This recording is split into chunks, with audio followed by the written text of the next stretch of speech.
اعوذ باللہ من الشیطان الرجیم، بسم اللہ الرحمن الرحیم، اللہم صلی علی محمد و علی محمد۔ آج 19 شعبان بمطابق چاند 13 اپریل 2020 ہے، اور ہر سال کی طرح اس سال لال سائی کا عرس نہیں ہو سکا due to current situation of Pakistan.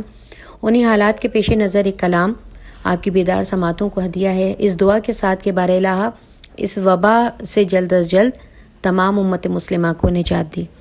19ویں شعبان ہے سرکار کلندر، ہیں گریہ کنا شہ کے عزادار کلندر، اور مجبور یہ حالات کی پیروں میں ہے بیڑی، ہم آ نہ سکے در تیرے اس بار کلندر۔ دیتا ہوں تمہیں مہندی قاسم کا وسیلہ، سیون کا کرو راز تھا ہموار کلندر۔ لبیک میری تو ہے، میرا طوف بھی تو ہے، کعبہ بھی میرا ہے تیرا دربار کلندر۔ اور ہوگی یہ وبا نظر فنا تیری نظر سے، ہوگی یہ وبا نظر فنا تیری نظر سے، پھر ہوگا یہ ماحول ہوادار کلندر۔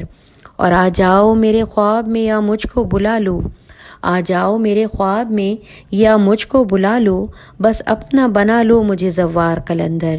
اور پھر سے اسے الٹا کے پھر اس کو بساؤ، پھر سے اسے الٹا کے پھر اس کو بساؤ، یہ دھرتی ہوئی دھرتی کفار کلندر۔ جناب حضرت سقی لال شہباز قلندر رحمۃ اللہ کا شجرہ پاک 15ویں پشت سے امام جعفر الصادق سے منسلک ہے، لیکن عدم تحقیق کی بنا پر جتنی کتب ہیں ان سب میں شجرہ پاک پر اختلاف پایا جاتا ہے۔ محققین کی گہری تحقیق کے بعد کتاب کنز الانساب سے یہ شجرے کو حقیقی اور مکمل تسلیم کر کے آپ کی سماعتوں کو ہدیہ کیا جا رہا ہے۔ اور اس کے علاوہ کتاب کا نام الشہباز، اور پیج نمبر 27 پر بھی آپ اس شجرے کو بطور خاص ملاحظہ کر سکتے ہیں۔